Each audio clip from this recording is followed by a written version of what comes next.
we seem to hum a tune so grand.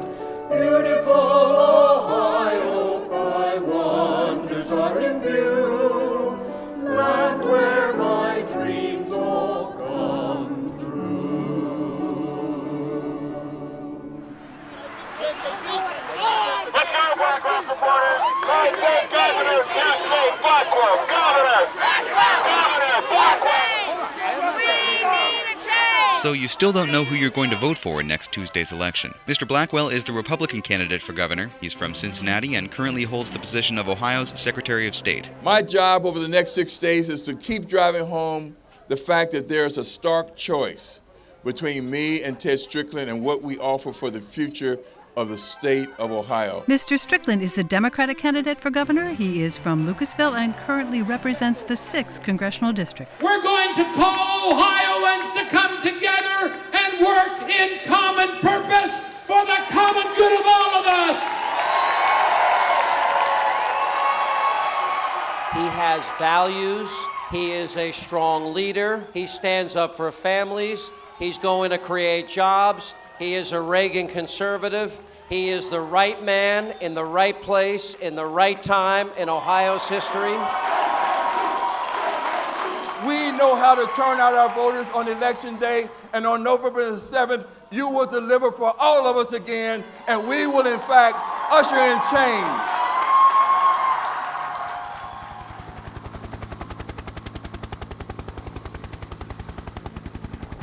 Today is decision day. You have an opportunity to make fundamental change in America. The hopes of our country are on the line. This election comes down to who do you trust? Who do you trust? Election Day 2004. The candidates have had their say. Now the people decide. One of the obvious stories tonight is the extraordinary number of Americans who went out and voted today. Definitely the biggest turnout I've ever seen in my lifetime. Everybody's eye will be on Ohio. You're a Republican. You're the Secretary of State of Ohio. You don't want to be going down in history as the Catherine Harris of Ohio. You know what state was the Florida of 2004? It was Florida. Bush with 254 electoral votes. Kerry with 252 electoral votes. 270 needed to be elected. That green dot you see on that map, that's Ohio. We simply are saying it's too close to call right now. We can't make a projection.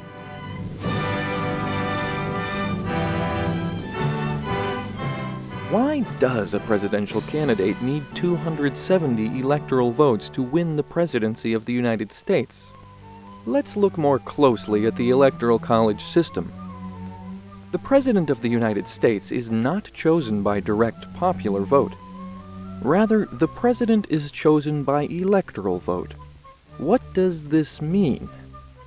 Voters, if they read the fine print on their ballots, might discover that rather than voting for George Bush or John Kerry, they are actually voting for electors who represent a political party. In 48 states, including Ohio, electors receiving the majority of the statewide popular vote later cast all of the state's electoral votes for their party's candidate. In other words, in most states, the winner takes all, no matter how close the race. The number of electoral votes per state is defined as the number equal to the combined total of its Senate and House of Representatives membership. So every state has 2 senators, no matter what, and the number of representatives is determined by the population of the state at the last census. Ohio, for example, has 2 senators and 18 representatives. So in 2004, Ohio had 20 electoral votes. Among the 50 states and the District of Columbia, there are 538 electoral votes total, and the magic number needed to elect the president is 270. Some states you can be pretty certain which way they're going to cast their electoral votes. Like Texas, where Bush was twice elected governor, no contest there. They threw their 34 electoral votes behind GW. But there are usually states where the race is competitive and too close to call. These are known as swing states or battleground states. And because swing states could go either way, candidates tend to focus their campaigning energies on these states. Historically, Ohio has been a key swing state, and the 2004 presidential race was no exception.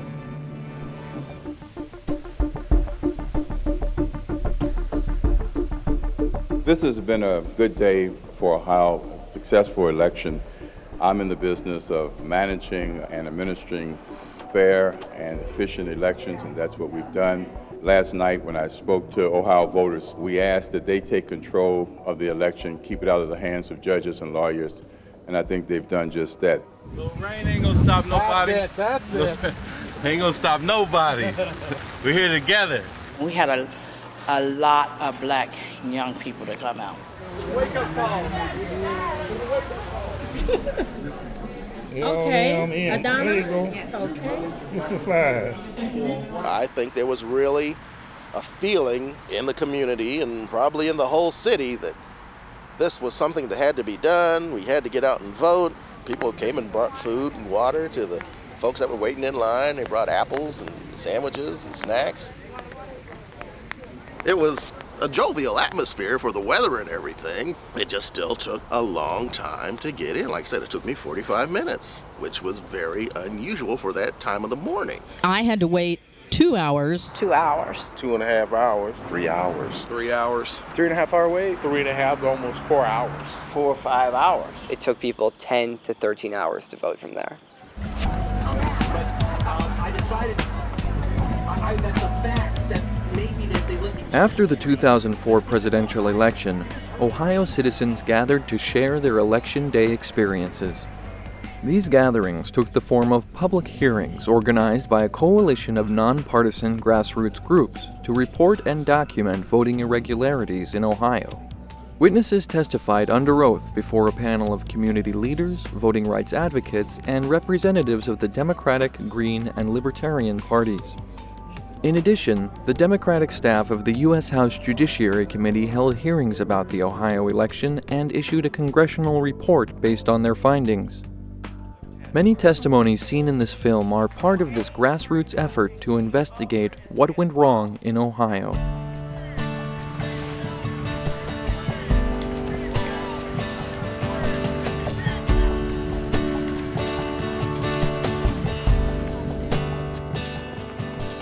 In Franklin County, up to 20,000 people lost their right to vote, waited in line from 3 to 7 hours in the inner cities, overwhelmingly African Americans, overwhelmingly poor people, because there wasn't enough machines. In precincts 1A and 5G, voting at Hillman Elementary School, which is a predominantly African American community, there were woefully insufficient number of voting machines in these precincts. I was told that the standard was to have one voting machine per 100 registered voters. Precinct A has 750 registered voters. Precinct G has 690. There should have been 14 voting machines at this site.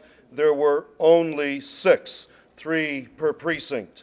Less than 50% of the standard. We had between 1,100 and 1,200 people on the voter registry there. We had 3 voting machines. We did the math, I'm sure lots of other people did too. With the 5-minute limit, 13 hours the polls were open, 3 machines, that's 468 voters. That's less than half the people we had on the registry. When I called them the third time and asked them for the machine, about a machine, they said, "Ma'am, we're not gonna get you no machine.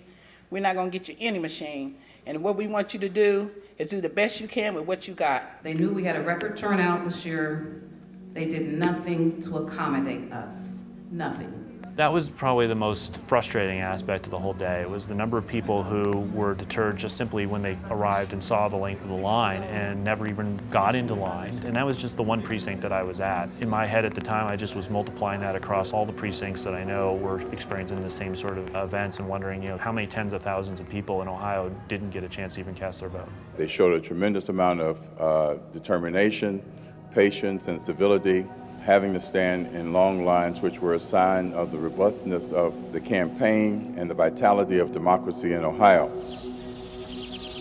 The suburban areas like Upper Arlington, Bexley, I never heard of anyone waiting for more than 1 hour, and that was only at the height of rush hour, either on the way to work or on the way home. In my affluent, predominantly Republican community, where 62% of the people voted for George Bush in the 2000 election, lines were not a problem. In Ward 6 where I worked, every precinct had 3 or 4 voting machines which works out to one voting machine for every 164 people who vote. Democratic districts that voted more than 80% Democratic, the African American wards, the poor wards on the east side of the city, which I observed, 74% of them ended up losing machines. During the primary, we had 4 machines. When I walked in the door Tuesday morning, we had 3. And I couldn't understand why we only had 3, knowing that this election was going to be the way it was. What there was in this precinct, at least for a decade, there have been 4 voting machines, and this election there was only 3. The question I have is, where are these voting machines that have been there for the last decade? Either they were ignorant and couldn't do math, because if you increase your voter rolls by 300,000 voters, you would put more ballot boxes to accommodate the influx of new people. Or they intentionally decided that so many people have been registered that they have to reduce the number of machines in precincts where they thought they would have a large turnout in order to create the lines and create the confusion. So one of those 2 things is true. So it's always, how dare you accuse us? It was all an accident. We didn't know it would cost Kerry potentially 17,000 or so votes. 17,000 here, 7,000 in Toledo, 10,000 in Cleveland, 10,000 in Youngstown. Suddenly 3% of the people didn't get their vote counted, and they're overwhelmingly in the urban centers that voted overwhelmingly for Kerry.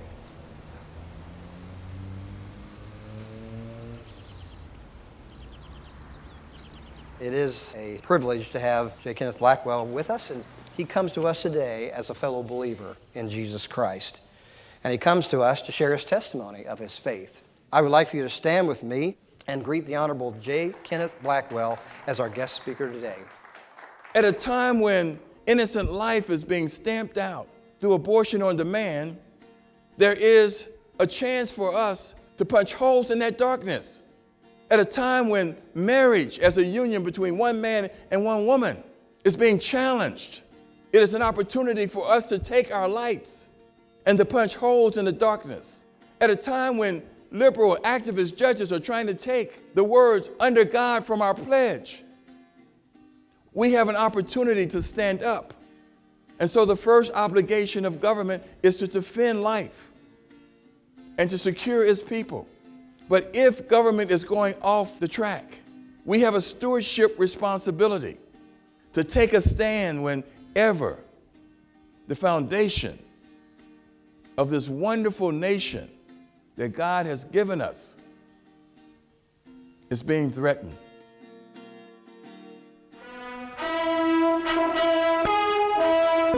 Ohio is made up of 88 counties. Each county has a board of elections tasked with implementing elections in that county. The Ohio Secretary of State is the chief elections officer, appointing members of the 88 county boards of elections and ensuring the integrity of the Ohio voting process. Under the Ohio Constitution, the Secretary of State must oversee the administration of election laws and investigate election irregularities in any county. We had a series of actions that Secretary Blackwell took prior to the election that made us question, as a nonpartisan voting rights organization, whether or not we had somebody in the Secretary of State's office in Ohio who would be impartial and would administer the elections in an impartial way. According to the Ohio Secretary of State's office, qualified voters must register to vote at least 30 days prior to any election if they have not already done so. If you compare my voter registration efforts to my last 3 predecessors, we have in fact registered more voters than any of them. Our Secretary of State said that all of the voter registration forms had to be on a certain weight of paper, and the registration forms came from his office. So they were throwing out registration forms because they said that it wasn't on the right weight of paper. And most of the people he was disenfranchising were the new voters in the heavy urban Democratic wards. I'm sure that some registration forms were rejected in the period between when Blackwell issued that ruling and when he effectively rescinded it by issuing a new ruling. How many, I don't think anyone has actually attempted to ascertain.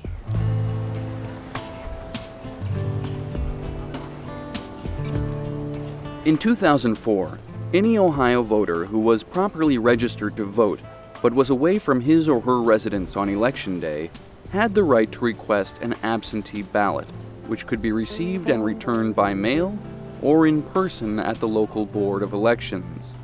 One of the big issues in Ohio was the absentee ballot issue, where people had requested an absentee ballot and either didn't get it on time or didn't get it at all, or did get a ballot when they hadn't requested it.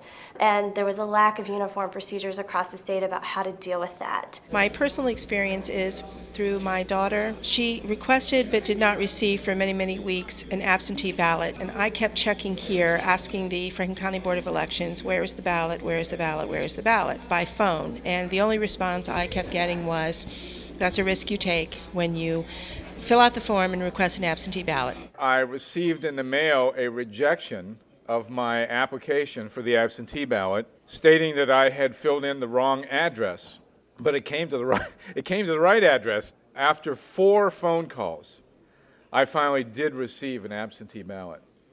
So my question would be then, how many absentee ballots were actually rejected for no good reason whatsoever?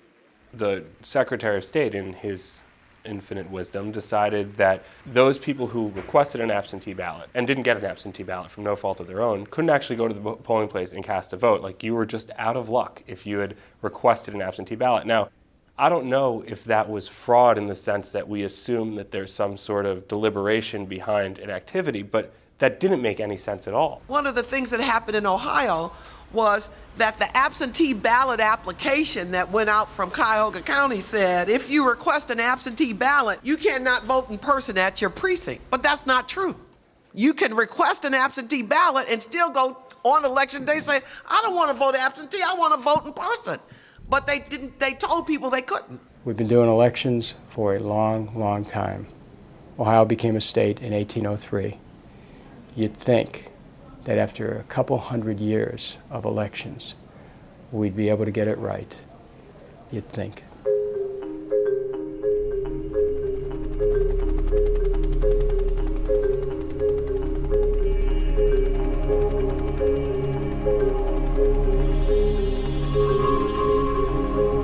On Election Day, there were 3 million Americans who walked to the polls and were told, you can't get a real ballot, you're getting a provisional ballot. A what? A provisional ballot. Good, you'll like it, enjoy it. No problem. So no one screamed because they got to fill out a piece of paper. But then something happened.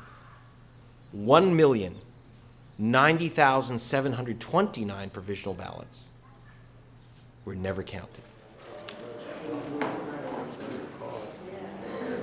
If a voter appears at a polling place and no record of the voter's registration can be found in precinct poll books, the voter may be allowed to cast a provisional ballot, which is placed in an envelope with the voter's identifying information.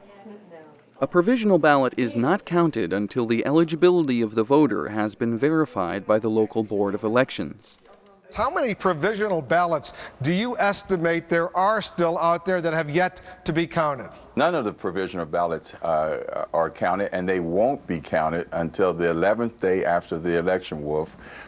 We have very clear laws on how to handle those ballots. And so, I tell everybody, just take a deep breath and relax. We can't predict what the results are going to be. We can only guarantee you that you're going to get an honest and fair count through our bipartisan system. What happened in 2004 is the Secretary of State, Blackwell, insisted upon a position that the only place a provisional ballot could properly be cast was the precinct to which the voter was assigned. Even though you're voting for a federal office that has no bearing on whether or not you're in the right precinct, he didn't want to count those ballots. That was challenged in court. It was initially ruled to be unlawful, that policy of Ken Blackwell. But that decision was reversed on appeal, which upheld Blackwell's policy. The ultimate consequence was that Ohio did pretty well in terms of the total percentage of provisional ballots counted. This is the back of the bus ballot. This is the racist second-class ballot. So when you sit around and go, well, percentage-wise, it was, 78%. It was tens of thousands. of provisional ballots. Where were the provisional ballots cast and not counted? 96.12% of those ballots came from Cincinnati, which is 43% black.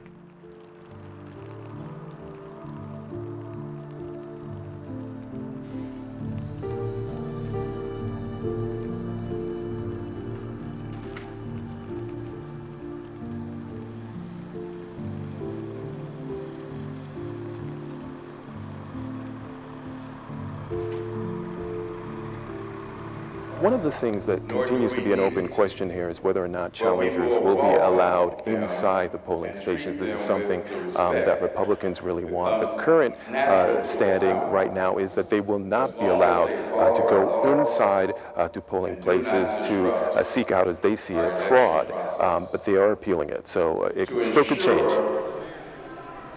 Challengers are party volunteers sent to polling places on Election Day to challenge people's eligibility to vote. If you personally experience any disruption or intimidation during the voting process tomorrow, I need to know it. They threatening people at the polls and intimidating them, telling them that if you got a felony or a criminal record, they're gonna find out you got a warrant, and once you go in there and vote, you're gonna get arrested. So people have been leaving, actually leaving, so that's why we're out here going around to the various sites, encouraging people to stay in line, and that this is not true. Suppose 500 blacks went into a white neighborhood to challenge their votes. It would be totally unacceptable. This challenging is race targeting. We know that nationwide about 88% of all votes rejected, thrown away, lost in bad machines, voters scrubbed from voter rolls, that about 88% is minority vote, black voters, Hispanic voters, Native American voters. 88%. I sure don't say I ain't a book. I wasn't a book since I was 18. I knew if I couldn't vote there, I can go to the old place where I normally vote at, but they said they don't have me in there either. I've been voting here at this location for almost the last 10 years. Okay, every year I come here, they send me the card telling me to come here. I get here today, for some reason my name is not on the list. I have not moved or anything else. And I really feel that this right here is just a plot to stop me from voting.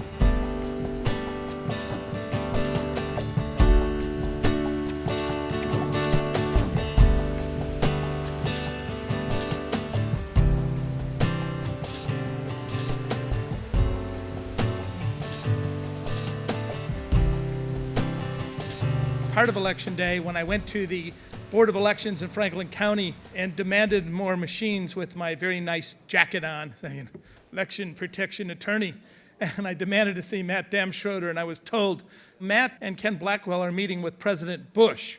And I think there's nothing that says fair election more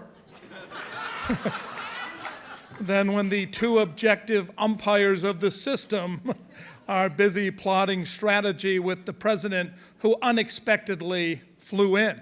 The Secretary of State, I really don't trust his ability to be impartial, which is what he is supposed to be. I feel he's trying to do his job. Now, whether he's doing it right, that's a different thing. I don't trust the guy. I don't. Plain and simple. No, I don't trust the system, no. The president, no. The police, no. What else? The voters were asked a simple question. Do you want to turn running elections over to a commission, or do you want it to be in the hands of an elected public official that you can hold accountable? Overwhelmingly, they said, keep the responsibility with the elected Secretary of State, and that's why I'm doing the job of oversight for a very, very well-functioning bipartisan system. They kept saying, well, in Ohio, it's a bipartisan board of elections. You have 2 Republicans and 2 Democrats. The tasks of running the elections, day in and day out, election day and all the rest of the days, you put one Republican and 1 Democrat down at a table side by side, and the job goes in front of them, and they do it. What they didn't say was that Kenneth Blackwell is Republican chair of George Bush's campaign and can fire any member of the Board of Elections, and threatened to fire the Cuyahoga County Board of Elections members because they said they were not going to follow his restrictive ruling. Some of the criticisms I've heard make it sound like he was up there in the office burning votes from Democrat precincts, and I just kind of question the validity of some of those arguments as possibly being a bit too partisan. America is not a whole lot of years out of apartheid. And to have a black man to deny us the right to vote like that is just crazy. There was a betrayal of his heritage, of all of the struggle and sacrifice, a betrayal of voters, basically, to ensure that he was doing his job. It is the job of the Secretary of State to register people, to ensure that elections are conducted in a fair way. What has to be understood is that whenever you make a major change to the voting system, you're going to have problems. And not every one of those problems means that there's some conspiracy afoot. Some people have said we're conspiracy theorists. The suppression of black voters was no theory. This was something that people from out of state observed. It's on videotape. There was a failure to properly conduct the election that resulted in the disenfranchisement of tens of thousands of Ohioans. And when you do that, it absolutely changes the outcome of the election.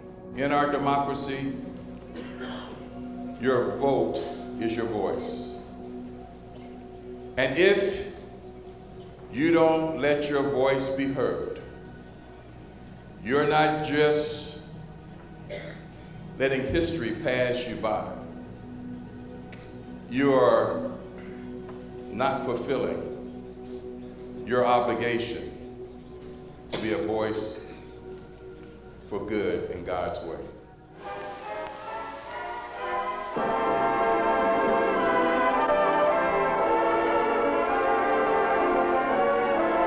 He's not necessarily the star in this particular show. I'd like to say he is, but wouldn't be quite true in this case. The stage of this show is that voting machine, right there. And the theme, getting them installed in this county. It didn't just happen. Now, although voting machines are over 60 years old and are already being used by about half the voters in America, our commissioners still had to sell the idea here. A lot of work, but they felt worth doing. Voting machines were introduced in 1892. By the 1930s, most major cities were using lever voting machines. Computers were first implemented to scan paper ballots in the 1960s. Today, most votes, including absentee ballots, are processed with some type of machine. Federal reliability standards allow for almost 10% of voting machines to fail on Election Day. During the hours of 6:30 a.m. to 8:30 a.m., everyone was turned away due to broken machines. That's what I watched. Of the, I believe, 6 total voting machines that were at 14C, 3 of them showed some type of a malfunction. I attempted to get my vote registered repeatedly. It never took the vote. The election officials came there and sort of tinkered with it, and after a while, the whole screen went blank as though the plug had been pulled, and they said, "You have voted." The big green vote button was beckoning. I almost pushed it, and I said, "No, wait a minute. I want to proofread what I just did. I want to look over my selections."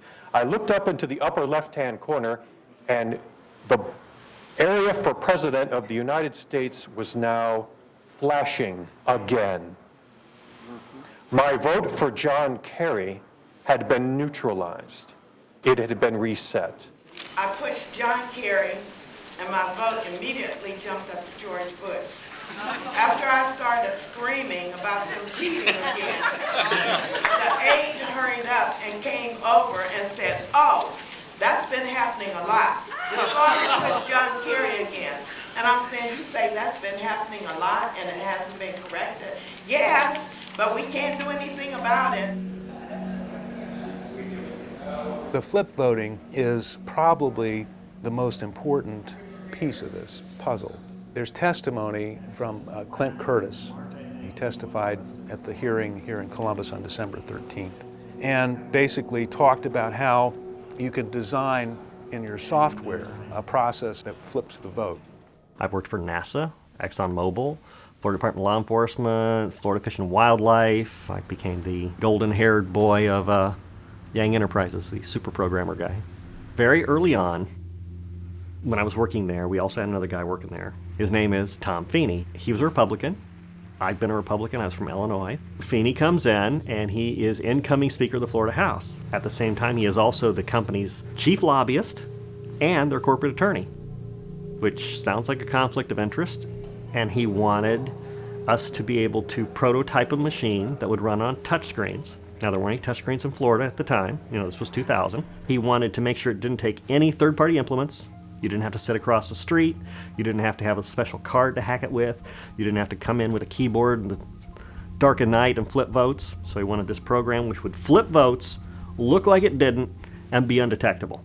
So I assumed, since the Democrats were in power, that he knew they were trying to push in this vote fraud machine, and how would you stop it? So I built the thing. It took 5 hours, right? And then I built the document that says that this is how you stop electronic vote fraud. And all you have to do for that is you have to make sure that it prints out a paper ballot separate from the machine. Because if it connects to the machine, the programmer owns it. So you put a little thermal paper roll on the side, I can change it anytime I want to. If there's too many votes and it's too hard to do, I can black the whole paper out just by heating it up too much. It's real simple to do. It's all smoke and mirrors to put that on there and claim that that's anything. It's also very hard to count that. I hand that over to the owner of the company and say, here it is. You can give it to Feeney. He wanted to show it to whoever he wanted to show it to. And here's a document they can walk through to make sure no one's going to be able to do it. And she says, you don't understand. We need to hide the fraud in the source code, which you can't do. If you have the real source code, and that's iffy as to whether you get the real one or you get a fake one, but if you have the real source code, you're going to see the math. Because a voting machine should be adding 1 to a total. If you see something in there that says 0.51% or something like this going on, that's a little too much math for a voting machine. It shouldn't be doing anything special. The only way you can cheat an election with electronic machines is to have them built by someone privately, so you can't monitor how it's done or anything else. They basically have to favor a party.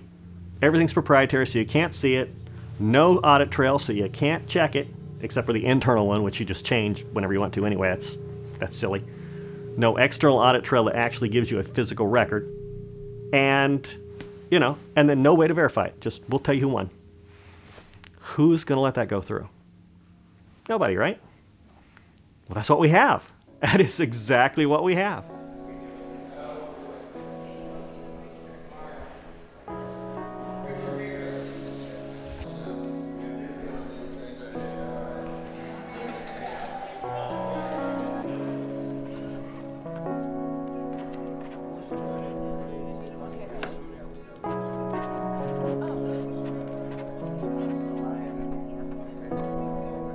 After the 2000 presidential election, when Florida's punch card system failed to ensure an adequate vote count, the United States Congress passed the Help America Vote Act, providing funds to states to replace punch card voting systems.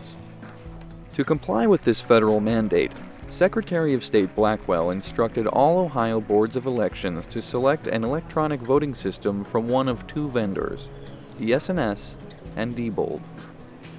The following testimonies were given during a public meeting of the Cuyahoga County Board of Elections, who had recently decided to purchase Diebold voting systems. Diebold's election systems have been poked, prodded, tested, and analyzed again and again, as you've heard. The most analyzed system in the marketplace, and has risen as the market leader for one reason. The system is the best. Diebold has a pattern of behavior that goes back many years. They parse the truth so that they give misleading statements, or sometimes they just tell absolute whoppers. Diebold's only goal, as a matter of survival, is that these machines do it right and do it better than anyone else. 3 separate years, 3 separate secretaries of state were told things that were completely not true during procurement processes, which it really doesn't get more serious than that. No one in this room should question these systems because it is Diebold who makes them. The Diebold Corporation is not a public entity, nor is ES&S Corporation. They are all for-profit business corporations, which has a bottom line not to maximize public confidence in elections, but to maximize corporate profits and shareholder value. The optical scan memory card does not contain an executable program. Therefore, no election results on the memory card can be changed or altered in any way. When we tested the Diebold system, it was a matter of simply swapping a memory card for another memory card. Harry Hursty, the Finnish computer security expert, he slipped that memory card into the Diebold optical scan with both the election supervisor and his technician, and they did not even notice him putting the card in the optical scan machine. And I've told you before, and I don't think that you actually hear what I say, but I've told you before that most computer scientists think that these machines cannot be trusted. We should not use computers for our voting. Your job, and you've already chosen to accept it, is to be able to prevent vote fraud at the highest levels of power, and frankly, I don't think you can do it. As far as voter fraud, we're not going to prevent that from occurring. If a person wants to rob a bank, they're going to rob a bank. Any sixth grader, like my daughter, can tell you that democracy is a messy process, that the democratic process is never perfect. We never have elections that go without there being some flaw, and never had. But those problems should not be what we focus on, but rather the process that we're all trying to fight for here as well, making sure that, again, perfection does not become the enemy of the good.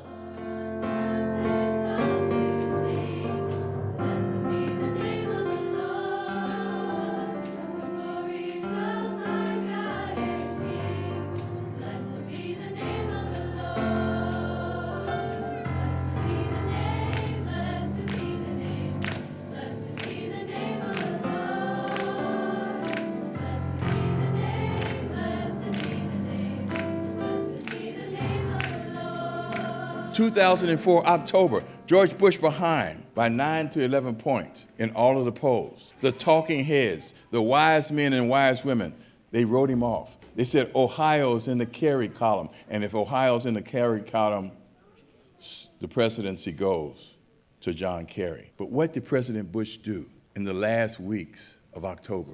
He came to the heartland. He came to Ohio. How are you? I promise you it's me. You just call me and let me know. Well, thank you very much. I'm honored to have your support. I'm in Columbus today, thanking our volunteers, thanking our supporters, letting people know that I'm running for a reason, and I appreciate you taking my phone call. Both campaigns are well aware of what the exit poll data is, and here at the Bush White House at 7 o'clock, even 8 o'clock tonight, and at the Bush campaign headquarters, they were scratching their heads looking at the exit polls and saying, how could we have been so wrong? Those exit polls showing a Kerry win in Florida, those exit polls showing perhaps a Kerry win in Ohio.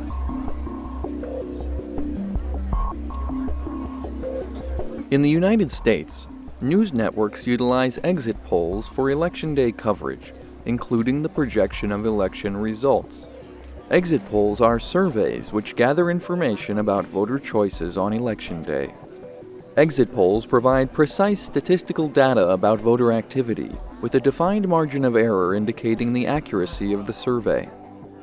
Because exit polls are a scientifically sound method of gathering data, in 2004, several scholars began to investigate why the exit polls differed so dramatically from the official election results. I was taken aback Election Day. We'd heard throughout the day that John Kerry had won, that the exit polls were projecting a fairly substantial victory, decisive victory for Kerry.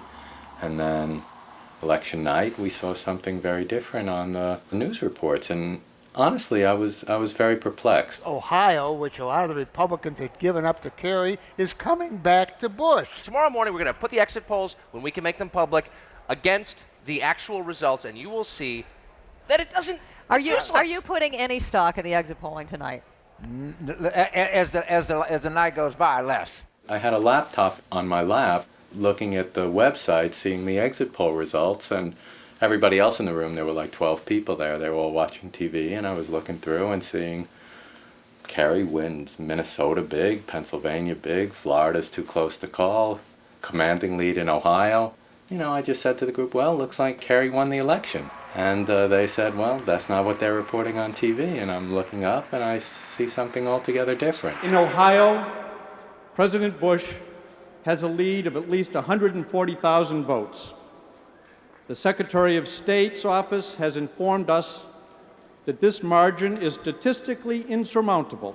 Exit polls, you're taking a survey of people as they voted, so you know you have real voters, you know you have a representative sample of people at the precinct because you're taking every fifth or every sixth voter that comes out. If they've done their job properly, they have a representative sample of precincts around the state and around the country. There's not that much that can go wrong. It is an imperfect process, but it's probably more perfect than our current election process. And the difference between the two is that the exit polling achieves a much higher level of scientific verification. This exit poll had over 100,000 people surveyed nationally. At that level, they ought to be well within 1% margin of error. If you get outside of that 1% error, there's less than a 1 in 20 chance of that. And the farther out you get, the less and less likely that is. In Ohio, there was an 11.7% discrepancy between how people said they voted in exit poll surveys and the official results in those same precincts. Extrapolated statewide, that means rather than winning by 120,000 votes, if people voted as they said they did, George Bush lost Ohio by 500,000 votes. In this scientific process, couldn't you occasionally have a fluke where it goes outside the margin of error? Possibly. But you would expect that if that was the case, that you would have deviations that would go both ways. And what happened in the 2004 election is in almost every deviation is in favor of George Bush. Now, not only did that happen in Ohio, but the same thing happened in Pennsylvania, and the same thing happened in Florida. So it is perfectly valid to say, look, it's just not plausible that you get simultaneous very large discrepancies in all of these very critical states all at once. Exit polls were conducted by Mitofsky International and Edison Media Research, who released a report asserting that the exit poll discrepancy was most likely due to Kerry voters participating in the exit polls at a higher rate than Bush voters. This is their hypothesis. They said, a 56% response rate by Kerry supporters and a 50% response rate by Bush supporters would hypothetically explain the entire discrepancy. So we modeled it, simulated it. This is what that would give you. Well, that does not look like a U-shape. It looks like random error on the Democratic side and then whopping, Kerry discrepancies on the Republican side. You cannot explain that. There has not yet been a plausible statistical explanation for the Ohio exit poll discrepancy. The pattern is consistent with vote shifting, that is, altering the vote count to favor George Bush. In November 2004, during the Ukrainian presidential election, a similar exit poll discrepancy emerged. Exit polls, funded in part by the United States, showed a difference of about 12% between the official results and the exit poll numbers. This exit poll discrepancy was cited by the U.S. government as evidence of election fraud. Just a lot of allegations of vote fraud that place the validity of their elections in doubt. The international community is watching very carefully. People are paying very close attention to this, and hopefully it will be resolved in a way that brings credit and confidence to the Ukrainian government. If the Ukrainian government does not act immediately and responsibly, there will be consequences for our relationship, for Ukraine's hopes for Euro-Atlantic integration, and for individuals responsible for perpetrating fraud. You have a media that reports an exit poll discrepancy in the Ukraine in the same month that a more serious one happens in an election that's 1,000,000 times more consequence, and they don't report it.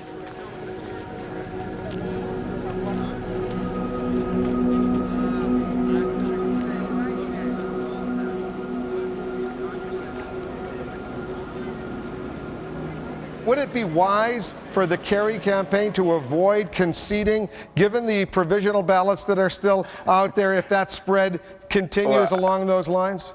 I'm not going to advise the Kerry campaign. In America, it is vital that every vote count and that every vote be counted. I would not give up this fight if there was a chance that we would prevail. No. You're the guy out there. You've got to stand up for us, but he didn't. So it's like he just folded. It's like Oh, I give up. No, we haven't given up. Haven't won anything We haven't yet. gotten it all counted, man. We're still voting in Ohio. John Kerry should have never conceded. He should have held true to his promise. He promised his supporters and the people of America that every vote would be counted. He conceded with more than 250,000 votes uncounted. If you're going to concede all before it's done, it's like a judge ruling on a case before he's heard the evidence. He didn't make sure the votes were counted because he doesn't value the voters. He valued his being able to be elected. And I think he was willing to acquiesce to not being elected rather than challenge a system that his party benefits from too. We heard that he didn't want to go down as a person who was going to disrupt the political system. His own words, he didn't want to put the country through it. The point is that we had already been through it. We went through this in 2000. We were prepared for a long, protracted struggle.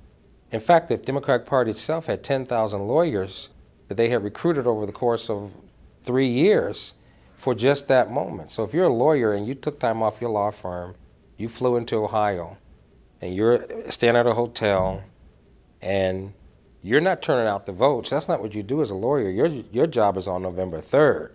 You have nothing to do with November 2nd. That's somebody else's job.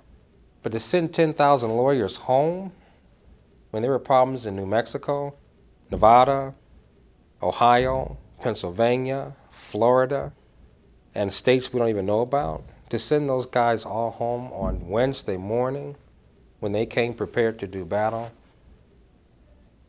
I don't know what they were thinking. One thing you can say, in a way, in Kerry's defense, is that there is no way he could have won. It's real simple. The Supreme Court picked George Bush the first time, saying that the Secretary of State's wacky rules violently prejudiced against black voters, violently prejudiced against the Democratic Party. That her rules, Katherine Harris's rules 2000, get to determine who's president. Well, that becomes the precedent for 2004. They say, Ken Blackwell, Secretary of State, yeah, he may have conflicts of interest. He may have bent every rule in the book to make sure that none of Kerry's votes counted out of the ghetto, but that's the rule we established in 2000. We're sticking with it. I give you the President of the United States. We had a long night and a great night. The voters turned out in record numbers and delivered an historic victory.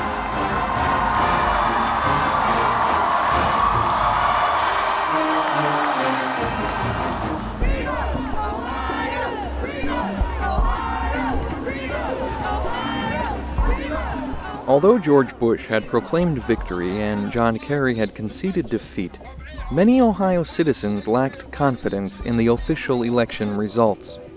With the goal of examining a troubled election process, the Green and Libertarian parties requested a statewide recount or audit of the votes in Ohio. This election of 2004 is not over. It's not over until all the votes are counted. That is the basis of our democracy. That is the promise to the American people. You go to the polls, we will count your votes. And it is time to count the votes. That's why there is a recount process in Ohio, thanks to the Green and Libertarian parties who have come to the forefront to champion the rights of all Americans. The recount was even more corrupt than the original vote. The recount was supposed to be a random 3% recount of selected precincts. In most counties, Blackwell allowed them to pre-select it, the exact opposite of random. The chairman of the board, Gerald Robinette, changed the precinct. We knew what it was going to be. There was a big charade in front of the observers. They laid out 5 precincts, and they said, we're going to randomly pick from these 5. We had 32 precincts. But it was predetermined, the one they were going to pick from the 5. There was never intentions of having a random selection, ever. I don't take any position on whether there was such fudging, but it wouldn't be surprising to me if there were, given that county election officials didn't want to go through a full recount of all of the ballots cast for reasons that are understandable, if not excusable. I mean, if you're looking at election night, they're originally reporting that Bush is winning by 138,000, 134,000. After the recount, just 3%. I mean, the figure now is 118,000. if you recounted by hand, Kerry would pick up tens of thousands of votes, because I think a lot of people came out thinking they voted for Kerry, and that's why I believe the exit polls are right, and those votes were never counted. All of this pattern of behavior is consistent with a gang that stole an election because they thought they could get away with it, and so far they have.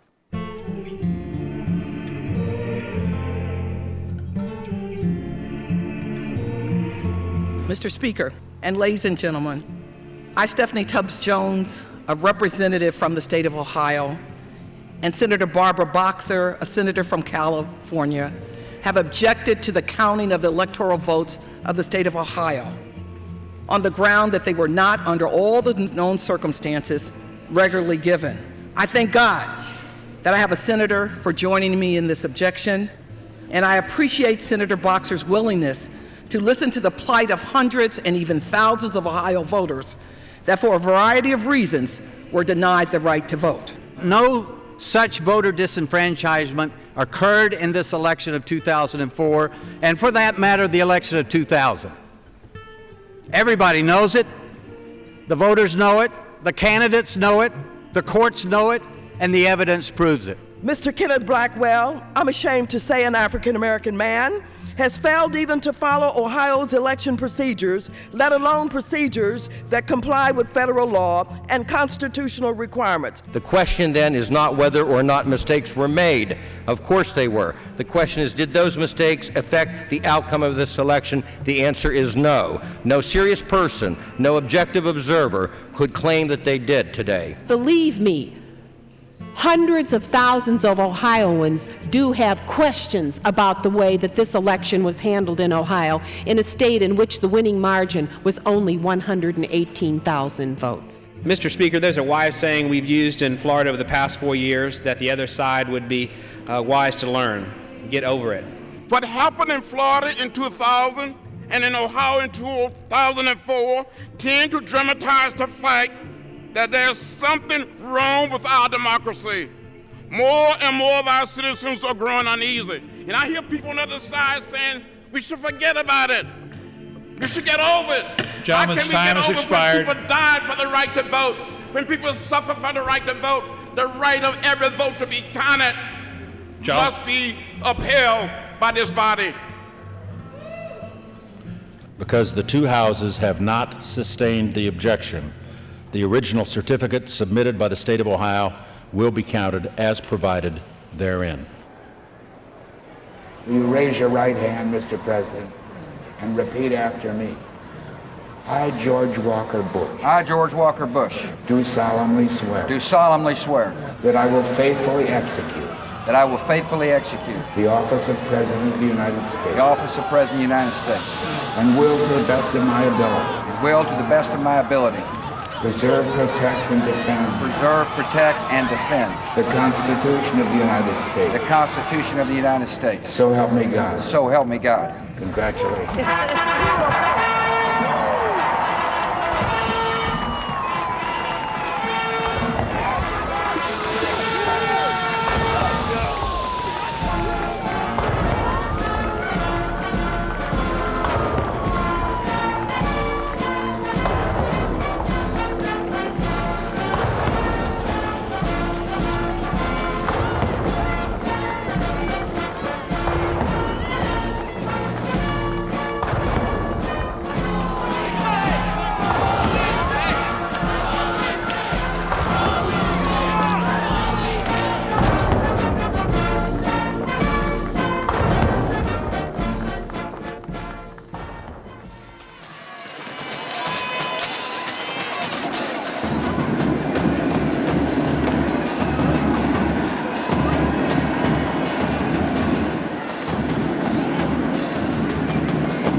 That our taxes are right and our values are wrong. I believe that our values are right and our taxes are wrong. He's a liar, he's a cheater, he needs to go to jail. He suppressed the black vote. out here to represent the left-wing loony bin of Ohio. We're representing Jay Kenneth Blackwell, the Main Street choice for Ohio. Blackwell. Send Blackwell to jail. That's where he needs to be.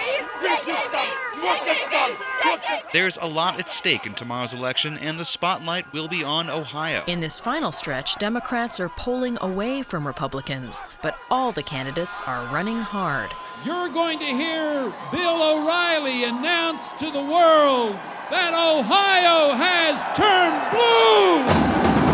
Ladies and gentlemen, are you ready to make this happen? We can make sure that Ken Blackwell is our next governor. Today is a very important day. Today is general election day. Make sure you get out and exercise your right to vote. See you at the polls.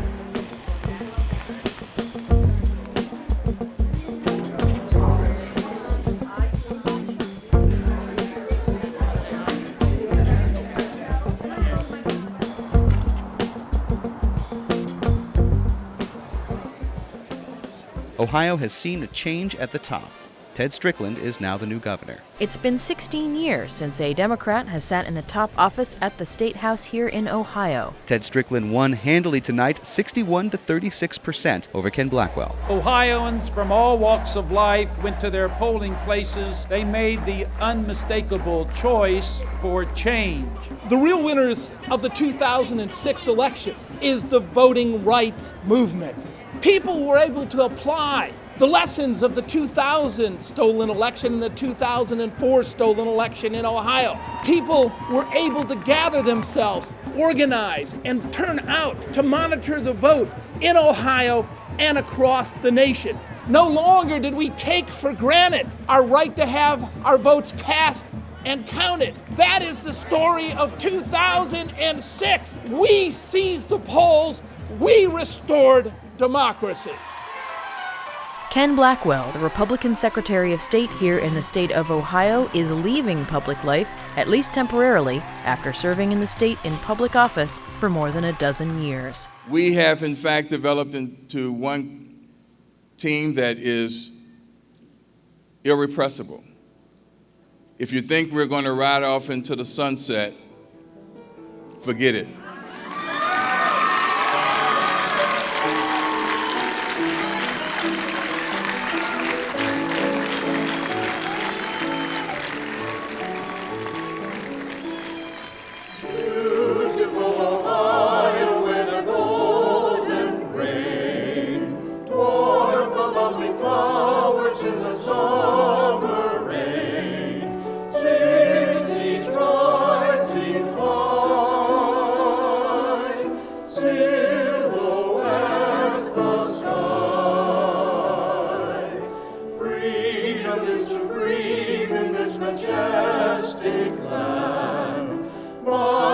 Factories seem to hum a tune so grand.